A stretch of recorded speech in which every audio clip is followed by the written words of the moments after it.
Bueno, hemos terminado la primera parte, que es esa oración. Vamos ahora a la práctica acerca del Adviento.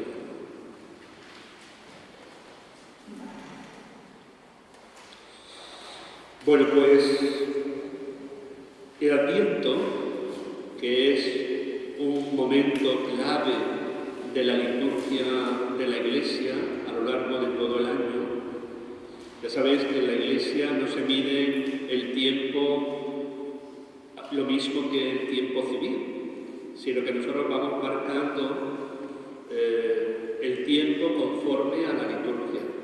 Podemos decir que hoy es el primer día del año, porque hoy comenzamos el tiempo del Adviento.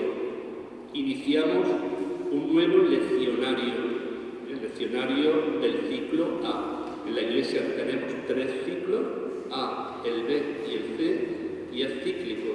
Cuando terminamos el A comenzamos el B, cuando terminamos el B comenzamos el C, cuando terminamos el C comenzamos el A.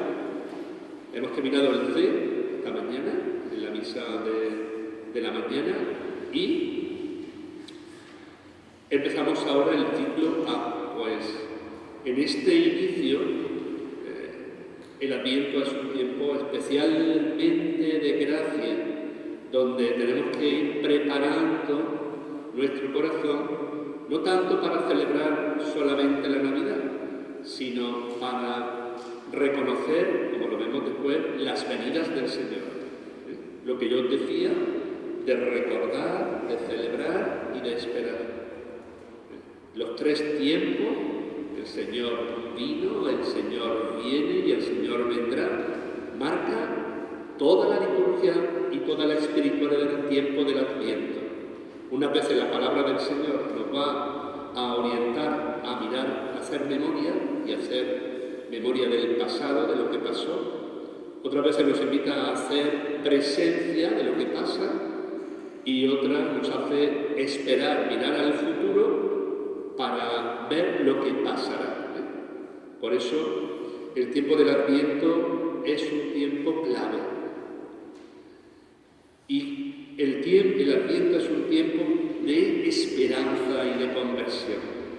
Si bien sabemos que la actitud propia del creyente en Jesús siempre es la conversión, porque a lo largo de la vida se va arrastrando actitudes, maneras que están lejos del proyecto de Jesús, necesitamos la mirada referente, continua a Jesús, a su proyecto, para que nuestra vida no esté salpicada del pecado y del mal, y nos adecuemos al mundo, a la espiritualidad del mundo. ¿Cuántas veces nuestra manera de actuar, de pensar, como creyente, no está diferente de lo que hace el mundo? En la Biblia, sobre todo en las lecturas de San Pablo y en los Evangelios, hay como una contradicción entre la espiritualidad del mundo, podemos decir, y la espiritualidad de Dios, la espiritualidad de Jesús. Por eso,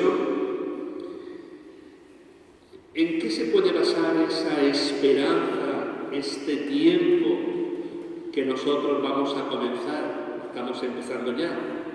Pues mirad, que Dios ama a nuestro mundo. Ya lo dice el prólogo de San Juan. Tanto amó Dios al mundo que ha entregado a su Hijo querido, para que tengamos vida y la tengamos en abundancia. Entonces, la esperanza que puede brotar del tiempo del Adviento nace no solamente de la persona, sino que nace y nos remite a algo más allá, a lo infinito, a la presencia del Señor, a ese proyecto de amor que Dios tiene para el mundo y para cada persona. Y para nosotros, lo que tiene que brotar y tiene que llenarnos el corazón es que Dios nos ama apasionadamente a cada uno de nosotros, más allá de su situación en la vida, más allá de su puesto en la sociedad, más allá del reconocimiento social que pueda tener esa persona, somos gratos a tus ojos. Nos quiere, como decía el profeta Oseas, atraernos con correas de amor. Esa expresión del profeta Oseas, pues es recurrente y es muy importante. Dios nos ama a cada uno de nosotros apasionadamente. Mira, cuando una persona es capaz de entrar en esa dinámica del amor de Dios, es cuando brota la santidad y cuando brota la transformación y la conversión. Los santos se han creído esto y ha habido un antes y un después de ese tiempo. Por eso es muy importante que ese tiempo de esperanza y de conversión lo fundamentemos en ese amor de Dios y que quiere atraernos con correas de amor. Y que Dios no se cansa. Dios no se cansa. Nosotros nos podemos cansar. Y cuando hacemos un intento de varias veces a una persona que no le va o le es indiferente, a la siguiente ya ni lo intentamos, ¿verdad? Decimos, respetamos la libertad de la persona. No quiere, pues bueno, ya está. Pero Dios no. Dios una vez y otra y otra. ¿Cuándo podemos nosotros ser misericordiosos con los demás? Cuando reconocemos que Dios tiene paciencia con nosotros. Y cuando decimos, si Dios me quiere y soy un tractor, no he llegado al umbral de la santidad, no he llegado al umbral del proyecto, y yo luego en mi vida, donde prácticamente gran parte de mi vida la he centrado en la iglesia, en los grupos, en la espiritualidad cristiana, y estoy donde estoy, yo no voy a tener paciencia con el otro. Pero cuando uno es capaz de entrar en esa dinámica, es cuando brotan las entrañas de compasión y de misericordia. Por el cual todo el tiempo del Adviento se centra en ese amor y en esa paciencia, en ese amor que Dios tiene con nosotros. Y claro, cuando descubres ese amor desmedido, apasionado de Dios que tiene contigo, San Ignacio de Loyola nos invita muchas veces a meditar sobre la pasión y nos dice, todo fue por mí. Todo lo que Jesús pasó, lo pasó por mí, por mi santificación, por mi sanación, por mi salvación. Entonces, ante ese amor desmedido que Dios tiene con nosotros, la respuesta que cada uno de nosotros podemos hacer es la fe y la confianza y el crecimiento interior de la oración. Entonces, la fe, ¿qué es? La respuesta agradecida de un Dios que ha salido a tu encuentro antes de que tú lo busques y que quiere hacer un pacto, una alianza de amor contigo. Entonces, no sé si soy capaz de expresar con palabras la densidad de este pensamiento, pero en el fondo es el meollo del cristianismo. Este es el meollo fundamental y la aportación que hace el cristianismo a la sociedad y a cada persona. Y cuando una persona entra en este dinamismo, pues su vida se transforma. Es capaz de vivir de otra manera. Bueno, pues el tiempo del Adviento es una llamada a reconocer las venidas del Señor. Yo os decía que el Adviento es un tiempo para recordar Es un tiempo para celebrar y es un tiempo para esperar. Pero no una cosa detrás de otra, sino se van entrelazando.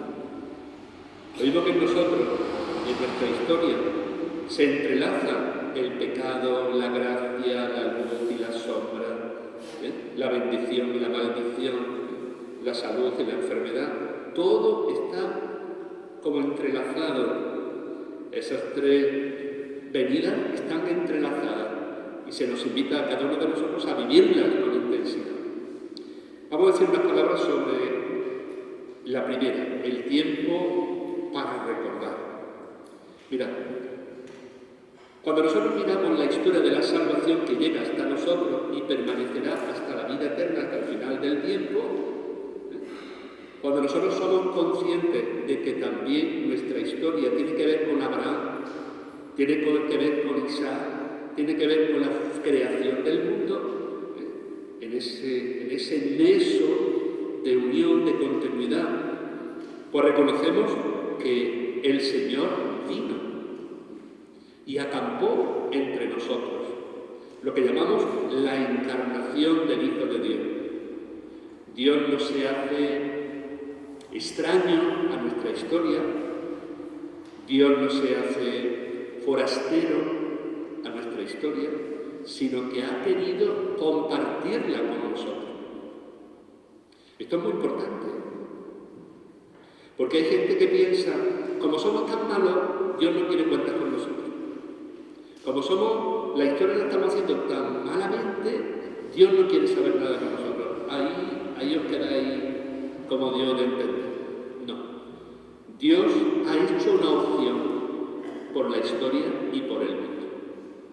Y ha acampado, se ha hecho carne. Se ha hecho carne no en una historia distinta a la nuestra. Es igual que nosotros, menos en el pecado. Pero lo mismo. Había una herejía en la iglesia donde decía, pero vamos a ver, si Dios era Dios y Jesús era Dios, pues no puede ser hombre. No lloraba Jesús, aparentemente lloraba. No abrazaba, aparentemente abrazaba. No sufría, aparentemente sufría. Eso es una herejía. Jesús es verdaderamente hombre, verdaderamente Dios. Pues bien, ha acampado en esta historia, en una historia aparte. Una de las cosas que tenemos que ver es que la historia de la salvación está en la historia humana, no es una historia paralela. Bueno, pues cuando nosotros celebramos el Adviento, centramos nuestra mirada en la espera y la preparación de la vida de Jesús. Quiere decir que miramos hacia atrás. Dicen algunos que es una mala jugada de las personas olvidarse de la historia, olvidarse de su pasado, porque olvidarse de su pasado supone olvidarse de sus raíces, olvidarse de dónde viene y de lo que es. Y es una mala jugada porque repetimos los errores del pasado. Entonces, necesitamos mirar hacia atrás para saber de dónde venimos, cuál es nuestro origen. Y Dios, en el Adviento, nos preparamos para recordar ese hecho, que Dios se ha hecho hombre. Dios ha venido a vivir nuestra misma vida. Dios ha entrado en nuestra historia y ha abierto un camino de liberación, un camino de sanación, un camino de felicidad. Dios ha hecho suya nuestra debilidad. Lo que San Pablo dice, la kenosis de Dios. Dios se achica, Dios se abaja, Dios se hace nuestro, se hace uno como nosotros y nosotros nos divinizamos, nos elevamos. Dios se achica para que el hombre suba, para que la persona se eleve. Pues eso es propiamente lo que San Pablo decía, la kenosis, la humillación de Dios. Entonces nosotros en el tiempo del Adviento recordamos la encarnación del Hijo de Dios, hacemos memoria. Y ya sabéis que para nosotros los cristianos el Antiguo Testamento es como un balbuceo, una preparación para la venida de Jesús, que es la plenitud de la revelación. Todo ha sido anunciado, dicho, para que se cumpla en el Nuevo Testamento.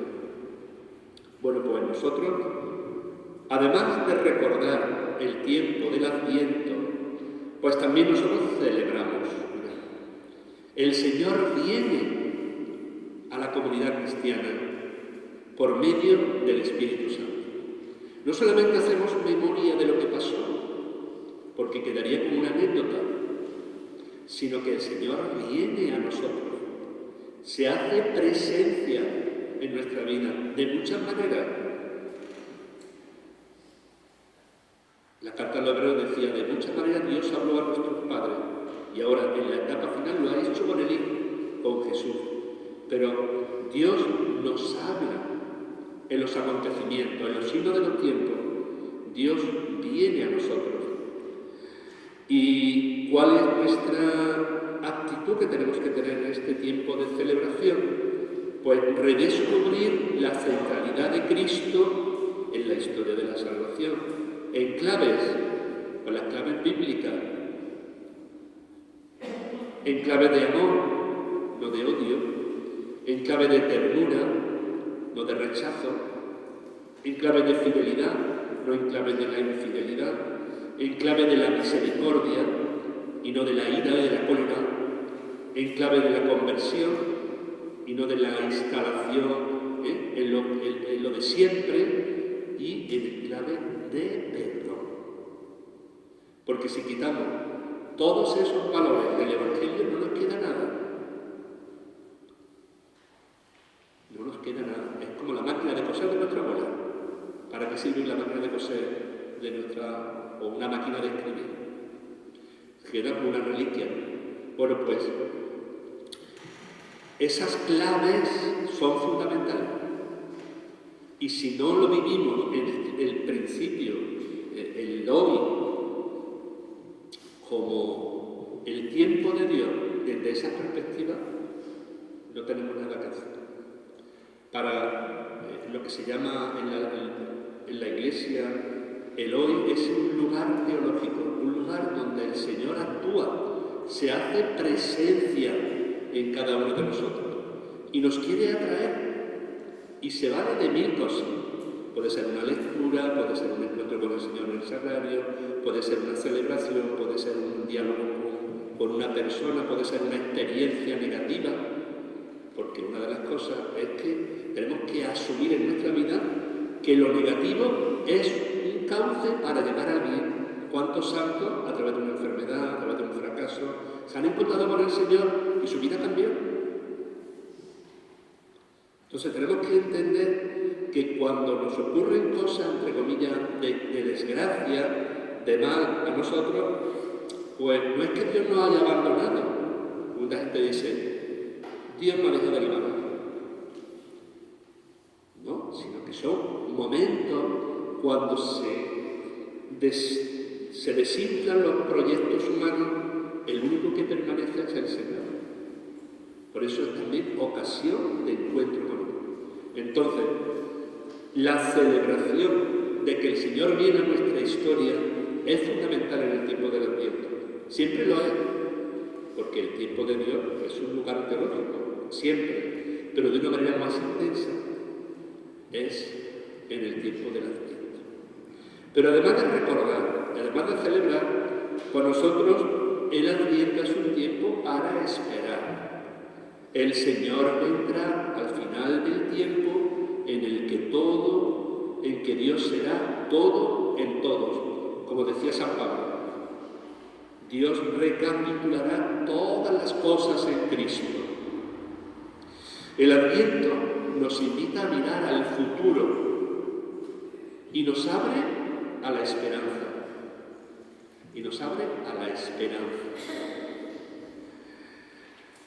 ¿Y qué es la esperanza? Pues mira, el Catecismo de la Iglesia Católica es muy preciso y nos dice la definición de esperanza para la Iglesia. Mira, la esperanza es la virtud teologal por la que aspiramos al reino de los cielos y a la vida eterna como felicidad nuestra, poniendo nuestra confianza en las promesas de Cristo y apoyándonos no en nuestras fuerzas, sino en los auxilios de la gracia del Espíritu Santo. La esperanza cristiana no se basa en nuestras fuerzas, en nuestros deseos, se basa en la promesa de Cristo, se basa en la palabra de Cristo, se basa en la presencia de Cristo. El que nos ha dicho que al final todo será vencido hasta la muerte, que es un aguijón.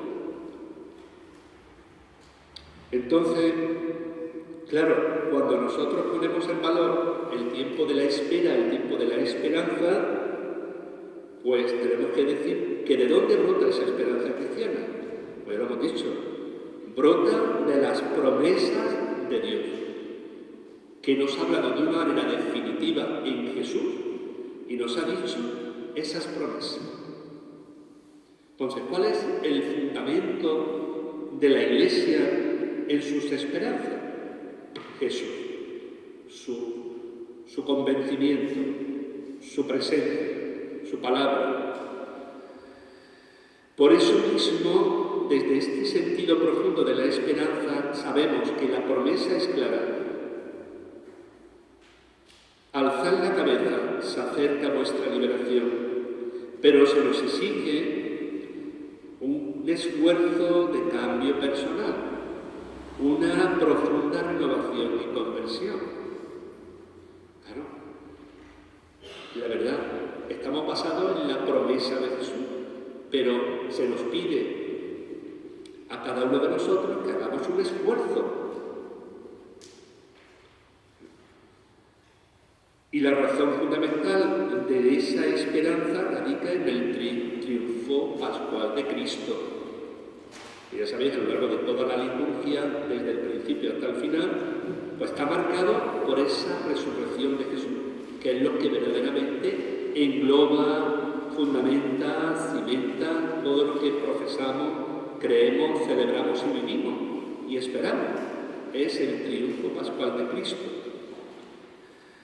que anticipa la justicia divina. Mirad, podemos decir que la resurrección de Jesús es como una prolepsis, como un anticipo. Más a vosotros, pues que esperamos algo para el día de la Navidad, un regalo o algo. Y entonces, pues, mandan un mensajero y dice, oye, te voy a dar un anticipo de lo que te va a suceder.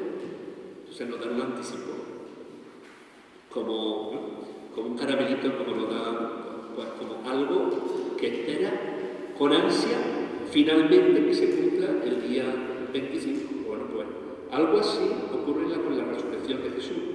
Jesús anticipa lo que esperamos al final. ¿Y qué esperamos al final? El triunfo del mal y del maligno, de los verdugos de turno. Porque Dios triunfará sobre el mal. La última palabra de la historia no será el mal, será la justicia divina. ¿Te das cuenta? Toda la espiritualidad del Adviento está como muy a flor de piel para que nosotros no podamos entrar en la dinámica.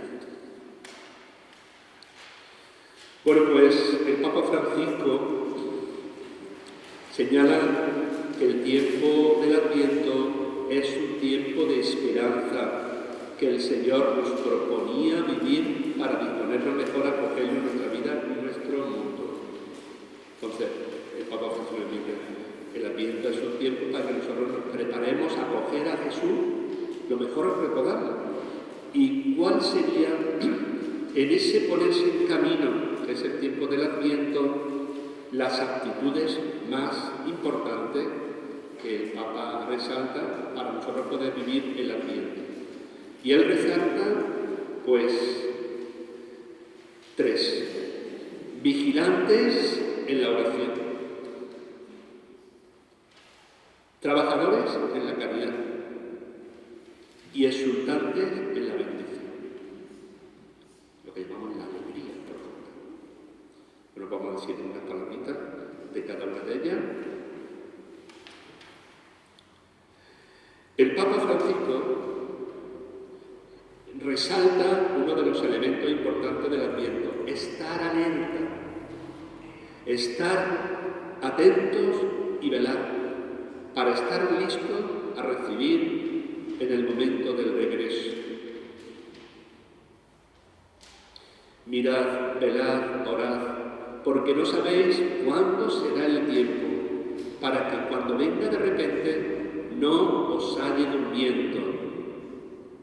Bueno, pues la vigilancia, el estar atento, ¿no? ¿Cuántas veces miramos como si no miráramos? Yo muchas veces he ido por la calle y he mirado, pero yo no he visto nada. He visto ahí unas personas que están hablando, pero no he resaltado quién es, quién no es. Y a veces nos ocurre eso, que miramos como si no miráramos. Entonces el Señor nos invita a mirar bien, a no ser indiferente. Es una palabra que utiliza mucho él, como sabéis, la indiferencia ante el sufrimiento, la indiferencia ante los migrantes, la indiferencia ante tantas personas que sufren. Bueno, pues la indiferencia es lo contrario de mirar. Mirar bien. La persona vigilante es aquella que acoge la invitación a velar, es decir, no se deja abrumar por el sueño del desánimo, la falta de esperanza, la decepción,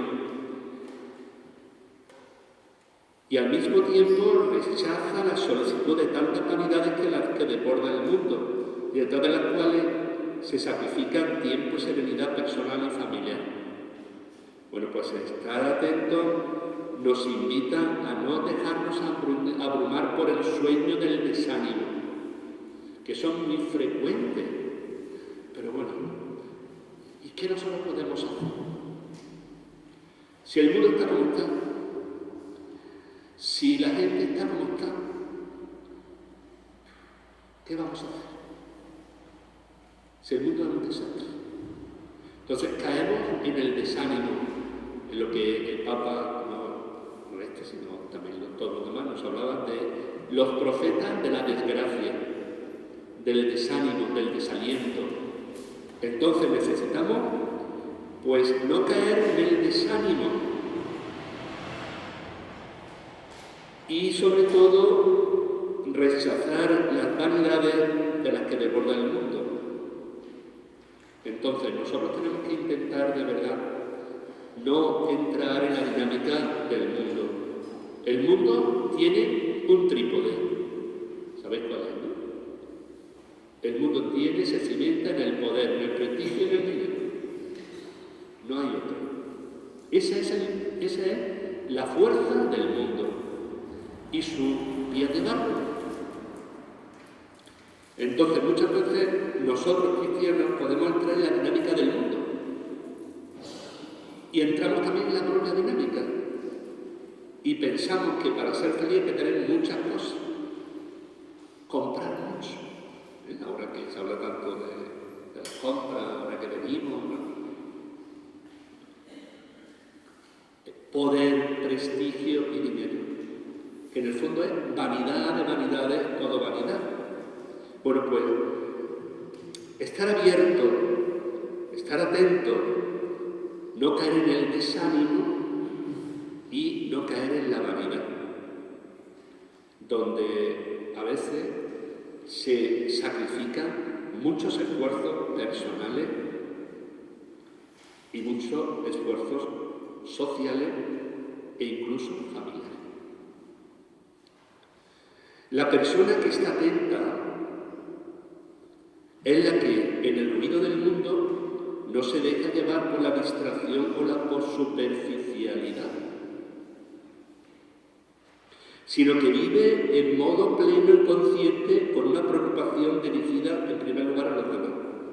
Claro, cuando tú no te miras tanto a ti mismo, cuando tú no te miras tanto tu ombligo, pues el referente siempre tiene que ser el otro, la otra persona. Y cuando tú miras a la otra persona, como que pierde valor y fuerza tus problemas. Porque si solamente nos miramos a nuestro alrededor, ay, lo desgraciado que soy, lo que no tengo, lo que... Pero cuando no mira al otro que te necesita, pues entonces no sabremos mirar.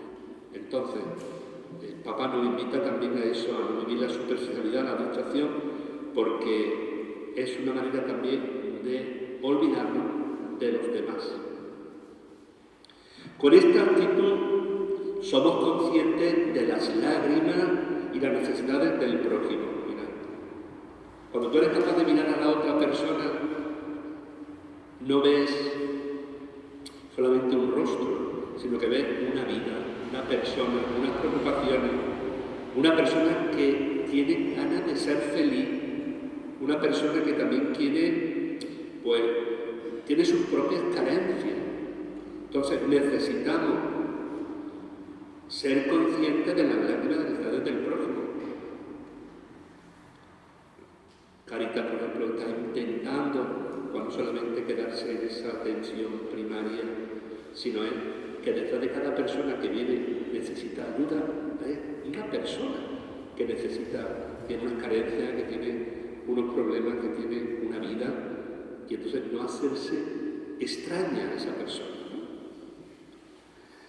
La persona atenta se dirige al mundo tratando de contrarrestar la indiferencia y la crueldad en él, y alegrándose de los tesoros de belleza que también existen y deben de ser custodiados. Claro, en la vida, como en las personas, hay cosas malas, ¿verdad? ¿O no? No somos ilusos, y verdaderamente lo hay. Pero si solamente de una persona ves lo negativo, te va a impedir ver lo positivo que tiene esa persona, que para nosotros lo positivo de una persona es la huella de Dios en esa persona. Entonces, si solamente subrayamos lo negativo, lo malos que son, pues como que perdemos el ritmo de lo buenos que son. Entonces, tenemos que, es un compás de espera, ¿no? Ver lo positivo, ver lo negativo. Si una madre o un padre, cada vez que habla a su hijo solamente para reñirle, pierde la fuerza para que decirle lo bueno que tiene. Si un día hace una cosa buena, hay que bueno decirle, oye, qué bien lo ha hecho, me gusta cómo lo ha hecho, para que el día que le riña, pues también le hace falta. Pero ya sabéis que durante mucho tiempo, los que estamos aquí, gran parte hemos sido educados en esa espiritualidad de lo negativo. Un padre hablaba solamente cuando hacía algo mal. Y cuando hacía algo bien, eso tiene que hacer, esa es su tarea. Entonces, contrarrestar, como dice el Papa, la indiferencia y la crueldad. Y alegrarse de los tesoros de belleza que hay en esa persona, que son un reflejo de Dios. Se trata de poner una mirada de comprensión para reconocer tanto la miseria y la pobreza de los individuos de la sociedad, como para reconocer la riqueza escondida en las pequeñas cosas de la vida. Muchas veces estamos deseosos de que ocurran grandes cosas en nuestra vida, grandes acontecimientos, y esperando esos grandes acontecimientos perdemos el día a día de la vida. Una sonrisa, una atención, una cercanía a una persona, la alegría de una familia, la alegría de tener... Bueno, muchas cosas a veces los perdemos en el día a día, pequeñas cosas, porque esperamos grandes acontecimientos, que ocurra algo grande, que casi nunca ocurre. Precisamente allí donde el Señor nos ha colocado.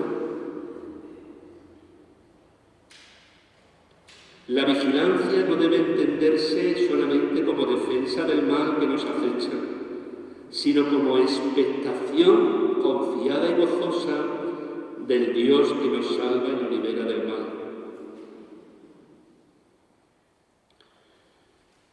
Hay personas que solamente miran el mal en el otro. Claro, la corva no se la ve. Entonces nos puede pasar como Jesús criticaba. Hay de vosotros que queréis quitar la paja del ojo del vecino y no reparáis la viga que tiene en el tuyo. Entonces nosotros tenemos que, igual que nos miramos a nosotros, tenemos que mirar a los demás. Cuando Jesús dice, trata al otro como a ti mismo, como tú quieres que te traten, que en eso consiste la ley y los profetas, ¿no? Pues también nosotros tenemos que entrar en esa dinámica, porque a veces nos ocurre, yo siempre una frase que me gusta mucho de Fray Villa Granada, que le dice, hay que tener corazón de madre para los demás. ¿Y cómo mira una madre? Aquí hay muchas madres, ¿cómo miráis? Concluyó un malaje y lo estáis viendo, calla. Tiene compasión, tiene comprensión. Para los demás, madre. Para uno mismo, juez. Y para con Dios, hijo. Y a veces ocurre al revés.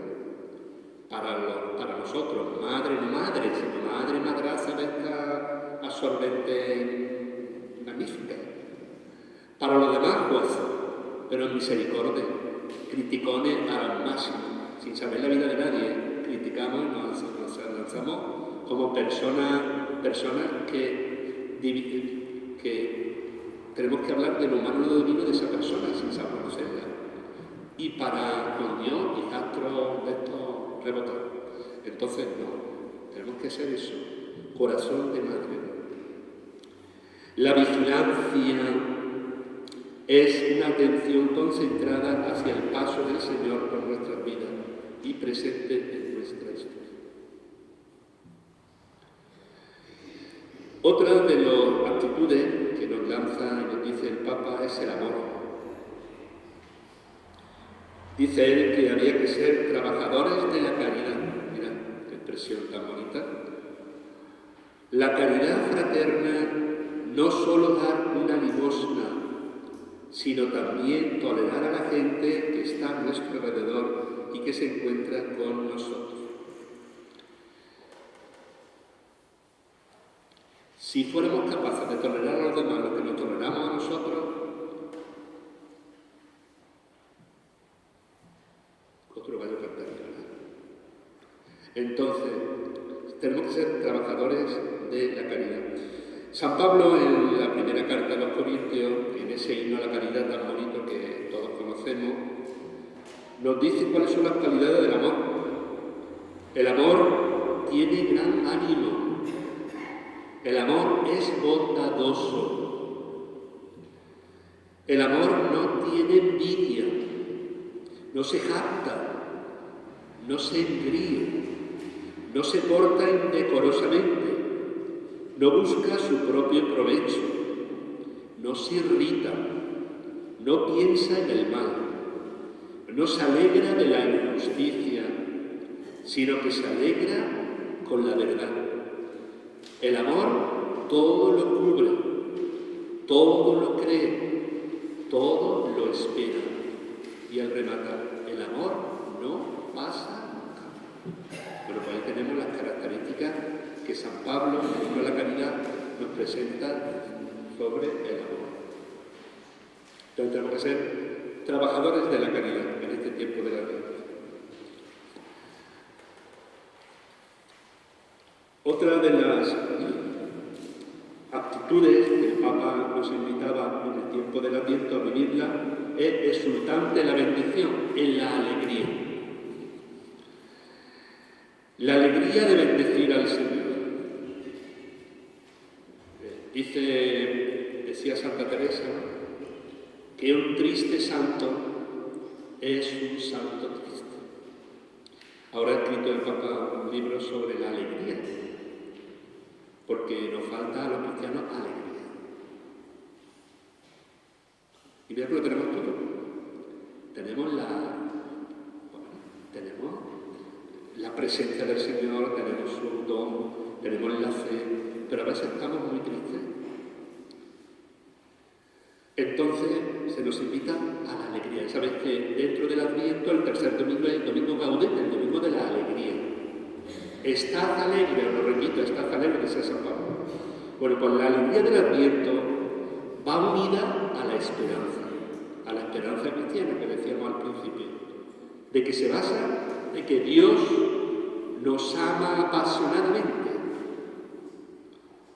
y por tanto a la constancia y a la paciencia. Dice Santa Teresa, ¿no? La paciencia todo lo alcanza. No podemos desesperarnos en la vida porque el tiempo pone a cada persona en su lugar y en su sitio. Y sobre todo al final. Y la constancia. Hay personas de momentos, de arrebatos, de situaciones, pero no son constantes. Entonces se nos invita a ser constante sin desfallecer. A mí siempre me gusta una frase de... Algunos se lo aplican a Picasso, otros se lo aplican a Jean-René Serrat, pero bueno, sea de quien sea, pero es preciosa. Cuando dice, yo creo en la inspiración, pero cuando venga, que me encuentre trabajando.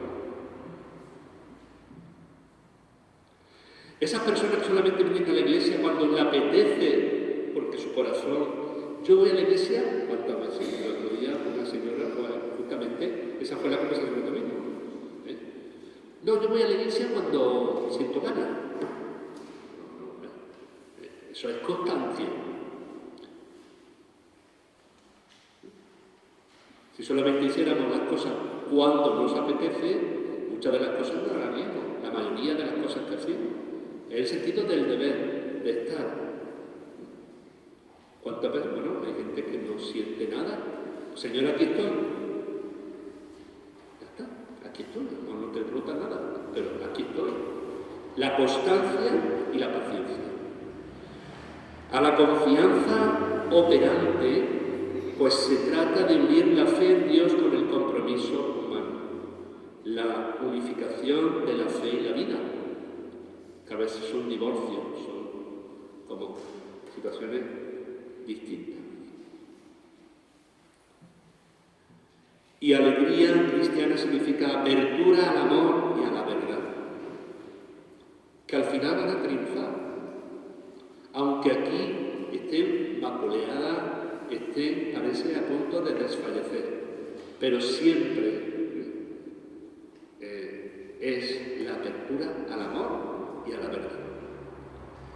La verdadera alegría es sentir que un gran misterio, el misterio del amor de Dios, visita y colma nuestra existencia personal y comunitaria. La alegría cristiana brota de que Dios, por encima de nuestras debilidades, está con nosotros, ha optado por nosotros, se mantiene presente en medio de nosotros. Para alegrarnos, no solo necesitamos cosas, sino también amor y verdad. ¿Y por qué necesitamos el amor? Porque hemos sido hechos a imagen de Dios. Somos cada uno hechura de Dios. Y Dios es amor. Y lo único que va a satisfacer el corazón de las personas es el amor. Hay personas que tienen mucho, pero les falta el amor.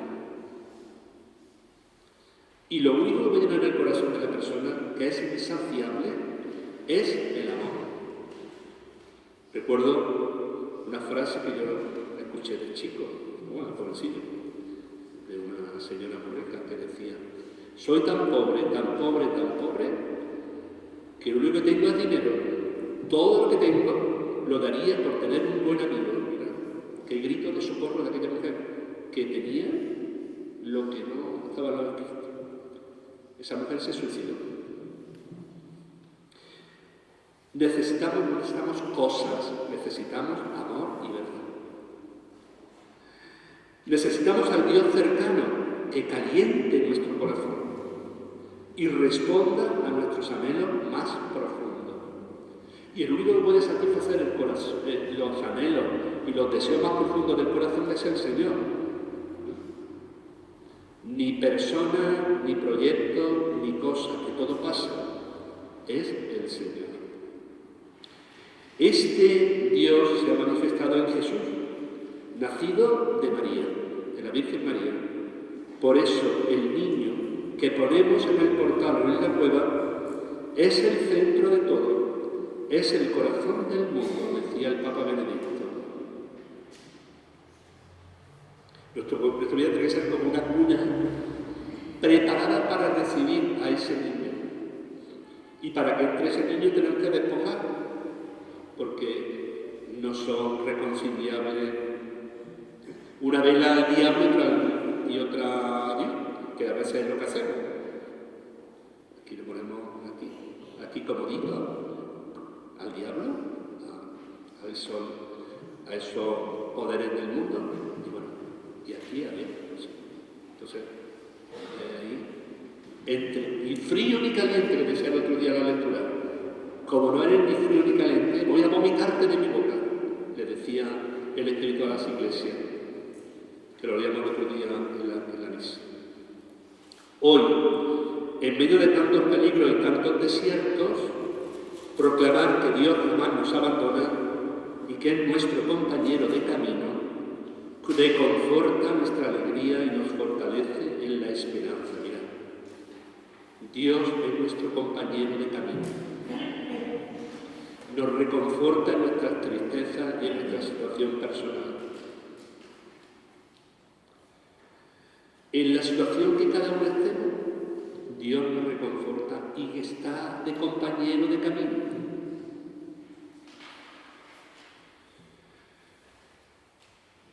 Bueno, y también una palabra sobre la fe. La alegría del Adviento va unida a la esperanza cristiana, por tanto, a la constancia y a la paciencia, decíamos. A la confianza operante, pues se trata de unir la fe con Dios por el compromiso humano. Así debemos vivir este camino, esta voluntad de encontrar al Señor. El Papa Francisco manifestó además que es el Señor de la sorpresa. Dios es el Señor de la sorpresa. Cuando nos unimos a Él, toda la vida es una sorpresa, porque no sabemos dónde lo vamos a encontrar. Si en el recodo de la calle, o en el puchero, o atendiendo a un pobre, o leyendo una lectura, o ante una situación que uno viva. Es el Señor de la sorpresa. Dios es sorprendente. Y si leemos la vida de los santos, nos damos cuenta cómo Dios es el Señor de la sorpresa. ¿Quién le va a decir a San Pablo que iba persiguiendo una comunidad cristiana de Damasco, lo quería aniquilar, quitarla de en medio, que en el camino de Damasco se va a encontrar con el Señor? Y aquel que perseguía a los cristianos y a Jesús se hace bautizar y se hace el apóstol más grande que ha tenido en la iglesia. ¿Quién le va a decir a ese hombre? ¿Quién le va a decir a Agustín, en la búsqueda de la verdad, encontrarse con el Señor y encontró la verdad? ¿Quién le va a decir a Santa Edith Esti que se iba a encontrar con el Señor? Una mujer que era judía, que había pasado una fase agnóstica o atea, que se hace bautizar, se hace monja carmelita, que termina su día en un campo de concentración, asesinada y quemada viva. Es el Señor de la sorpresa. Estoy en camino para encontrarlo a Él, en camino para encontrarme, dice el Papa. Y cuando nos encontremos, veamos que la gran sorpresa es que Él me está buscando antes de que yo comenzara a buscarlo. Mira,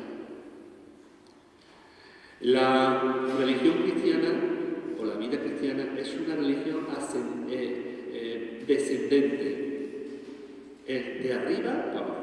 Es decir, Dios sale a tu encuentro,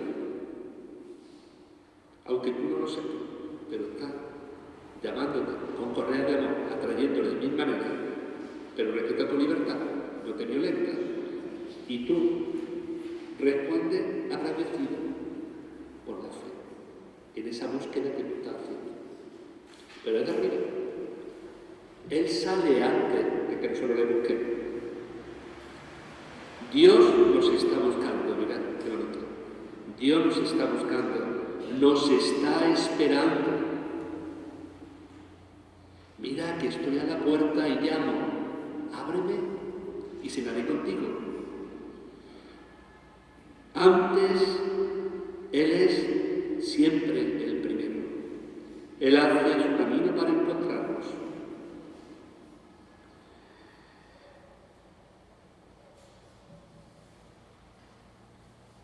En Dios nos está buscando, nos está esperando, solo nos pide que nosotros el pequeño paso de la buena voluntad.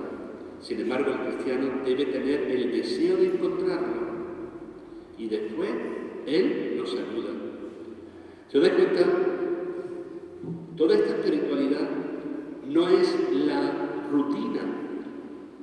Yo he ido todas las veces a misa y si no voy, como que me queda algo, ¿no? La sorpresa de encontrarme con el Señor. Porque verdaderamente lo que nosotros buscamos es el Señor. Y Él nos quiere atraer, nos quiere buscar y nos está buscando. El cristiano debe tener el deseo de encontrarlo y después Él nos ayuda. Muchas veces verá que queremos acercarnos y Él sale a nuestro encuentro. Es el encuentro con el Señor lo importante. La fe es un encuentro con Jesús. Y bueno, ya para terminar, las cualidades características que debe tener la fe para nosotros. La fe es el centro y fundamento de nuestra vida. Si Dios es el fundamento y está en el centro de la vida de cada persona, nuestra adhesión a Él tiene que estar también en el centro. Claro, a veces nosotros, ¿dónde tenemos el centro de nuestra vida? ¿Dónde tenemos el centro de nuestra vida? ¿Lo tenemos en el Señor o en otras cosas? La fe es una experiencia personal. Creer en Dios, vivir la fe, tener una experiencia personal de Dios y de Jesucristo. Solamente desde esa experiencia, pues nosotros podemos avanzar y podemos dar respuesta a nuestros interrogantes más profundos. Esas preguntas existenciales. ¿Quién soy yo? ¿Hacia dónde voy? ¿De dónde vengo? Esas grandes preguntas, que son las preguntas existenciales de toda persona, pues se responde desde el Dios de Jesucristo. Esa experiencia personal. La fe es una fe compartida y celebrada en comunidad. El cristiano vive su fe en solitario. La fe es una fe personal, pero comunitaria, que se requiere mutuamente. Entonces, es muy importante que necesitamos la comunidad para caminar, sabiendo que la comunidad se hace fuerte cuando Jesús es fuerte dentro de ella y no se tambalea por los fallos, sino por la falta de fe. Bueno, pues es una fe celebrada en comunidad y una fe encarnada y vivida en el mundo. No es posible creer en el Dios y Padre de Jesucristo al margen del mundo y de la historia de las personas. A mí me gusta mucho en la genealogía que se hace en el Evangelio de San Juan al principio, cuando se va narrando la genealogía de Jesús, cómo aparecen grandes pecadores y grandes mujeres en esa genealogía, incluso algunas extranjeras. subrayando que Dios asume nuestra historia con su alegría, con sus sombras, con su luz y su sombra. Bueno, pues no es posible creer en el Dios Padre Jesucristo al margen de ese mundo. Y la razón es clara, ya lo hemos dicho. Tanto amó Dios al mundo que le entregó a su Hijo único. La fe también es una fe testimonial. La fe es para anunciarla a todo el mundo sin ningún complejo de superioridad, porque servimos al reino de Dios, pero tampoco sin ningún complejo de inferioridad, como pidiendo permiso para anunciarlo, que es lo que está pasando hoy. Que parece que los cristianos tenemos que pedir permiso para existir, cuando nuestra cultura está basada en lo que es el cristianismo, y no se puede entender la visión del mundo, la visión de la persona que tenemos en Occidente sin esa huella cristiana. Entonces, una fe testimonial también. Tenemos que testimoniarnos. Y una fe que se vive en el amor. No es tarea fácil vivir como cristiano en un mundo secularizado, donde a veces rechaza a Dios o lo mira como una cosa anticuada, ¿no? En esta crisis de civilización que afecta sobre todo al Occidente por el olvido y la marginación de Dios. Bueno, pues ahí tenéis el texto para que os pueda servir si vuestra lectura. Como yo he hecho 60, hay papeles suficientes por si queréis llevaros a alguien que, si después faltan papeles, pues llevarlo más. Y ahora, pues son las 8:03, hasta las menos cuarto aproximadamente, tenemos oración personal.